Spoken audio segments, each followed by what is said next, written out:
नमस्कार, आप देख रहे हैं कैपिटल टीवी बिहार। मैं हूं आपके साथ सृष्टि शाह। बिहार में इन दिनों कई ऐसे मामले हैं जिस पर सरकार लगातार काम कर रही है। ऐसे में दो मुद्दे इस बार फिर से सुर्खियों में हैं। पहला मुद्दा राज्य में लागू शराबबंदी कानून के 10 साल पूरा होने का है, जिसे एनडीए सरकार अपनी बड़ी सामाजिक उपलब्धि बता रही है। दूसरा मुद्दा मुजफ्फरपुर से सामने आया है, जहां करोड़ों की साइबर ठगी का एक मामला है जिसने लोगों को हैरान कर दिया है। एक तरफ सरकार शराबबंदी को समाज सुधार की नीति बताकर जश्न मना रही है, तो दूसरी तरफ आधुनिक अपराधों की बढ़ती चुनौती कानून व्यवस्था पर नए सवाल खड़े कर रहे हैं। ये दोनों मामले बिहार के सामाजिक, आर्थिक और प्रशासनिक तस्वीर को समझने का एक बड़ा आधार बन चुकी है। तो चलिए जरा विस्तार से जानते हैं क्या है ये पूरी खबर।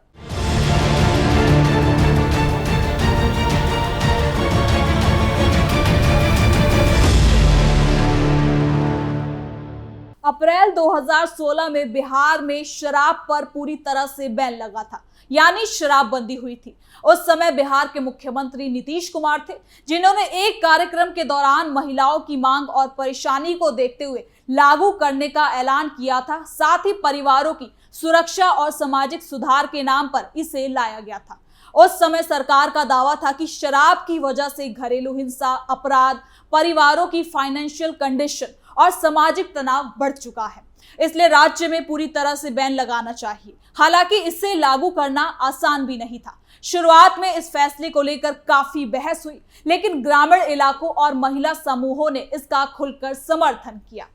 और अब जब शराबबंदी के 10 साल पूरे हो चुके हैं, तो सरकार ने कामयाबी के आंकड़े भी पेश किए हैं। रिपोर्ट्स के मुताबिक इन 10 सालों में करीब 11 लाख मामले दर्ज किए गए हैं। लाखों लीटर शराब को जब्त किया गया है, हजारों गिरफ्तारियां हुई हैं और लगातार छापेमारी अभियान चलाए जा रहे हैं।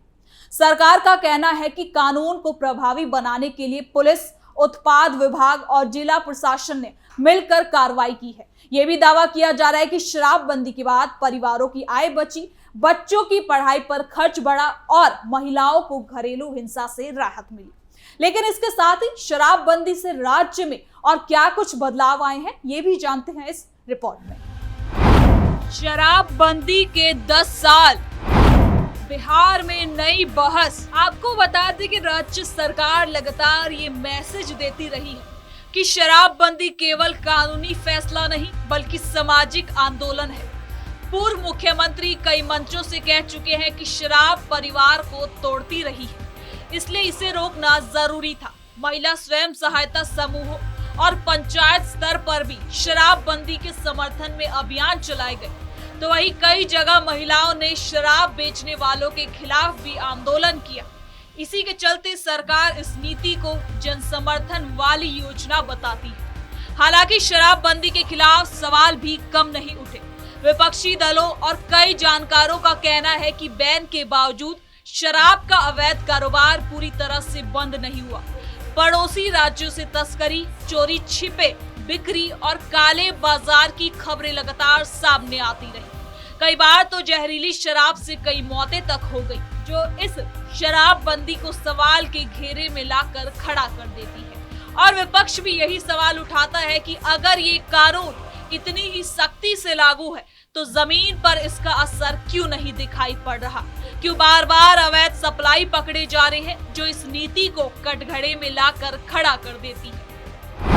सरकार ने गिनाई उपलब्धियां, राजस्व में बड़ा उछाल। तो वहीं बिहार सरकार के मद्य निषेध, उत्पाद एवं निबंधन विभाग ने एक प्रेस कॉन्फ्रेंस किया। प्रेस कॉन्फ्रेंस में डिप्टी सीएम और मंत्री विजेंद्र प्रसाद यादव मौजूद थे। इस दौरान विभाग की नई रिपोर्ट में 2 बड़ी उपलब्धियां सामने आई। एक और शराबबंदी कानून को सख्ती से लागू करने के लिए बड़े पैमाने पर कार्रवाई की गई है। दूसरी ओर निबंधन विभाग ने राजस्व वसूली में नया रिकॉर्ड बनाकर राज्य की आय बढ़ाने में बड़ी सफलता हासिल की है। सरकार का दावा है कि तकनीक और पारदर्शी व्यवस्था की बदौलत कानून व्यवस्था और राजस्व संग्रह दोनों में बेहतर परिणाम सामने आए हैं।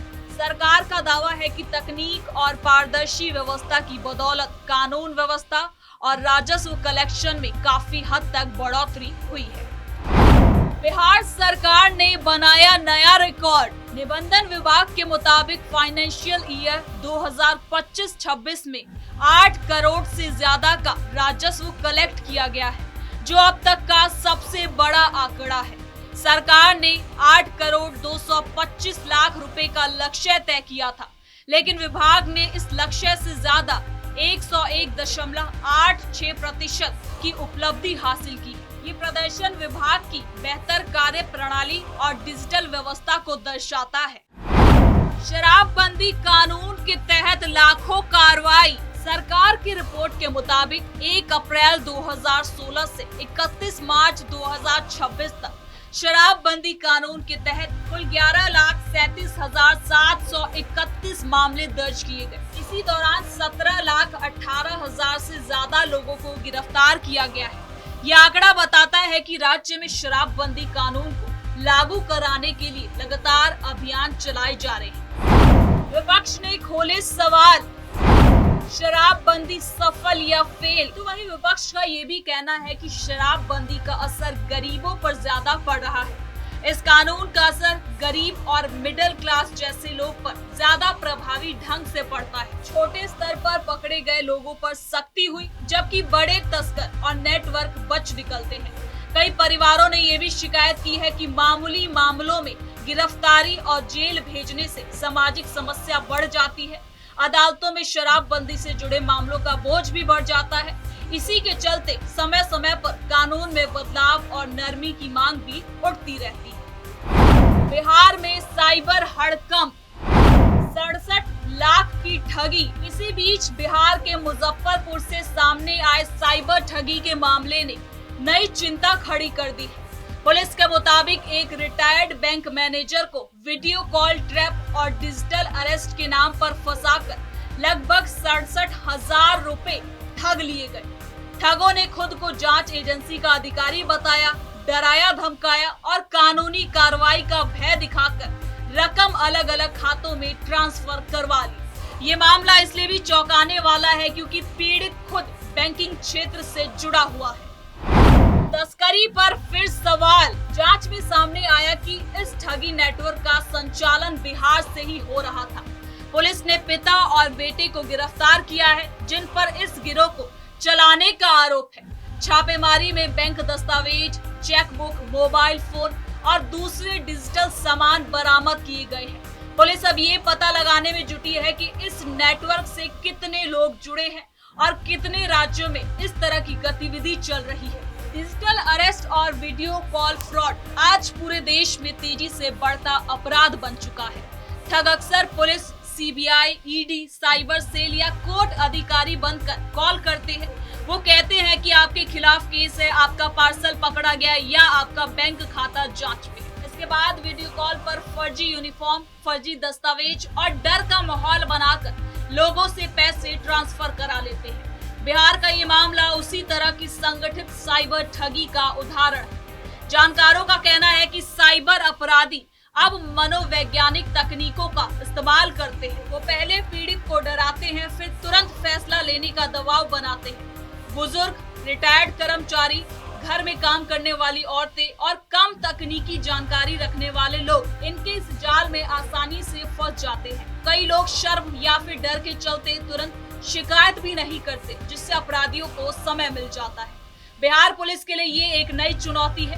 पहले अपराध की चर्चा हत्या, लूट, अपहरण या सड़क अपराध तक ही सीमित था। अब साइबर अपराध, धोखाधड़ी, फर्जी ऐप, बैंक फ्रॉड और पहचान चोरी जैसी घटनाएं तेजी से बढ़ रही है।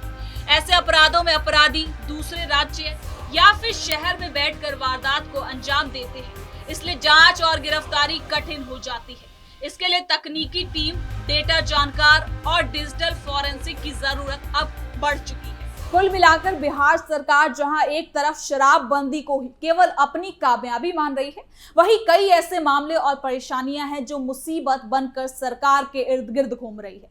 यानी कि दो तस्वीरें हैं, एक तरफ शराबबंदी के 10 साल का दावा और सामाजिक बदलाव की तस्वीर, दूसरी तरफ साइबर अपराध की नई लहर जो दिखाती है कि चुनौतियां बदल चुकी है। आने वाले समय में सरकार की असली परीक्षा यही होगी कि वो परंपरागत सामाजिक मुद्दों के साथ आधुनिक डिजिटल अपराधों से कितने प्रभावी ढंग से लड़ पाते हैं। बिहार की राजनीति, प्रशासन और समाज तीनों के लिए ये दोनों मुद्दा बेहद खास बन चुका है। तो फिलहाल के लिए इस खबर में इतना ही। देखते रहिए कैपिटल टीवी बिहार।